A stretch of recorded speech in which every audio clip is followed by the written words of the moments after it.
Parang pakiramdam mo, the church will not hindi mag-worship, hindi tayo mag-worship pag wala yung ganito. So, kaya gano'n, di ba? No, it's not.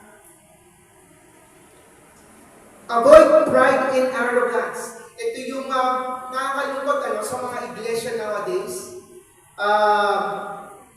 Nawawala yung ganitong perspective. Lalo na pagpakiramdam nila, ace na sila. Parang ace player sila sa church. Parang hindi makakamove on ng church pag wala ka. No, it's not. Hindi ganun yun. Okay? So, tandaan natin, let us embrace humility tulad ng ginawa ng ating Panginoong Jesus. And of course, let's give God the glory. Pagka may nag-appreciate sa iyo, pag in-compliment yung mga ginawa mo for the Lord, ang galing mo kumanta, ang galing mo mag-service, ang sipag mo sa church, pag na-appreciate ka, you give God the glory. Okay? You give God the glory, hindi yung glory to me. Di ba? Hindi yung glory to me. Always give God the glory for the accomplishment dahil recognizing that He is the source ng meron tayo. Susunod, this one maganda rin, here to improve. Ayan. At marami sa mga iglesia, ang nagkakaroon ng problema kasi hindi marunong makinig. Diba? Here to improve. Be open to constructive criticism. Let's welcome feedback. Okay? And yung feedback na yan, kung tama ang perspective mo sa pagtanggap ng mga yan, malaking tulong yan sa iyo. Diba? Para mas lalo mong ma-improve yung sarili mo. Para saan ba yun? Again, para yung sa kapurihan at gloria ng ating Panginoong Diyos. Listen attentively and respectfully. Minsan kahit sa maliliit na bagay, alam ko na miss out yung pagiging respectful. Lalo na pag ang tagal na sa church, tapos may papasok na, di ba, na bago, o di kaya ang tagal mo na sa trabaho, sa work mo, tapos may mga baguhan. So let's listen attentively and respectfully. And then apply feedback with humility. Katulad ng ginawa ng ating Panginoon Diyos, ang isang mahusay na ehemplo ng pagiging humble, humility. So let's here to improve. Okay? Pakinggan natin yung mga tao na sa paligid natin. Baka mamaya, pinipush mo yung talento na meron ka o yung giftings na meron ka para sa church, pero hindi naman pala yun yung design sa iyo ng Lord. Diba? Si Teacher Janila, yung tinatawanan nito pagka umakanta ako sa bahay. Yung tawa na, sige, kumanta ka lang dyan. Di ba? Enjoy mo yan. Okay? Pero pagdating sa church, hindi na makakanta. Okay? So, ang point natin is, yung mga giftings na meron tayo, yung mga talento na meron tayo, as we develop that, as we refine it sa glory, para sa glory ng Lord, let's listen to others. Baka man naman kasi mamaya, pinupush mo, iba pala yung design ng Lord sa iyo. Diba? Okay, so let's hear to improve. Be open sa mga criticism, sa mga feedback, and always apply feedback with humility. At ito yung pangmali. Let's elevate excellence.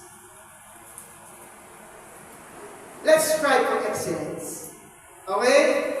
Excellence in all that you do. So as you dedicate your time, your resources to your development, and as you seek continuous improvement, kailangan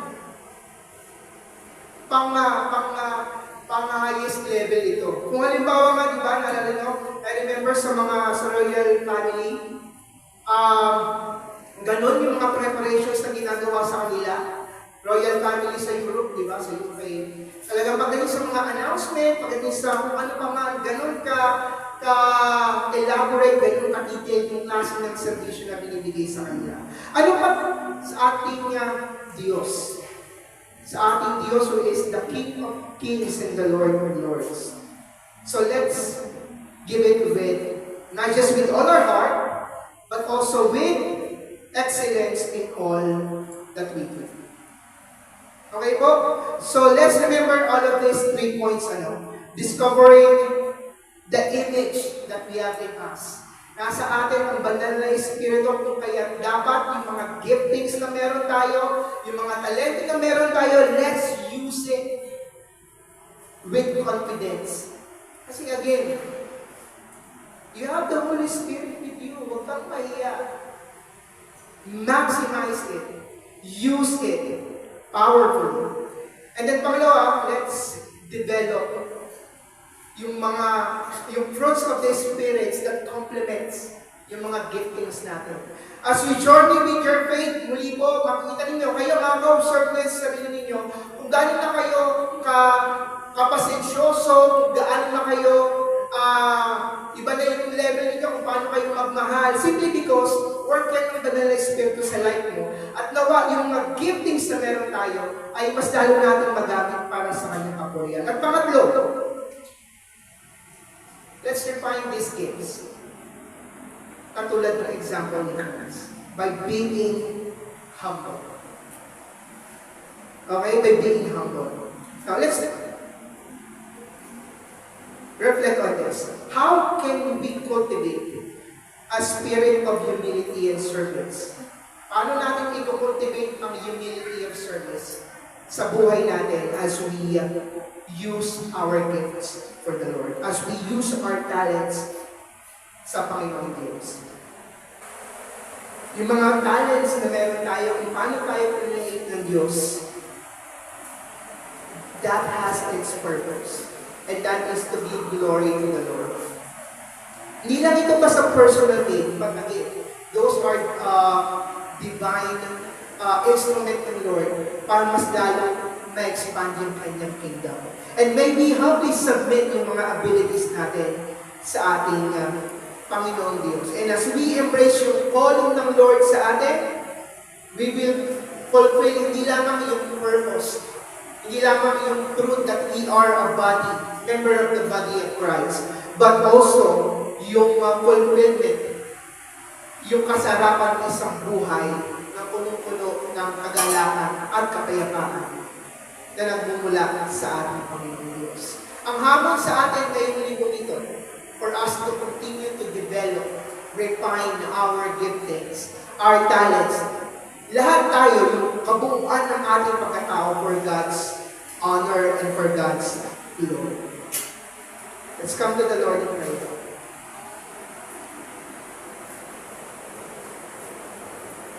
Lord God, we thank you dahil indeed we are your masterpiece, Panginoon. And as we work on the house ngayong araw na ito, paano gagawin, paano i-develop, paano i-refine ang mga gifts na meron kami, ang mga talento na meron kami. Lord, help us to always be reminded that we are your masterpiece. At nakita namin parati, Panginoon, that you have in us. We have the Holy Spirit in us. And as we journey together sa patuloy namin paglalim sa aming pananampalataya, nariyan ang mga bunga sa aming mga buhay.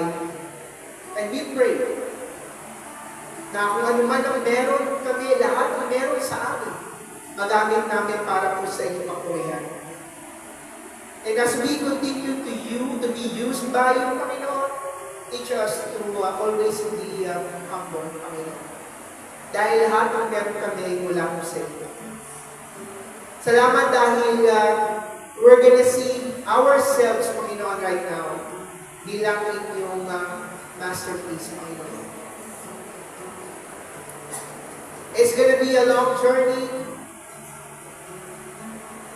Pero lahat po ng gagawin namin, Lord God, is for your honor and for your glory. We thank you, Lord God. Kayo po ang magpala ng ating mga narinig ngayong umaga.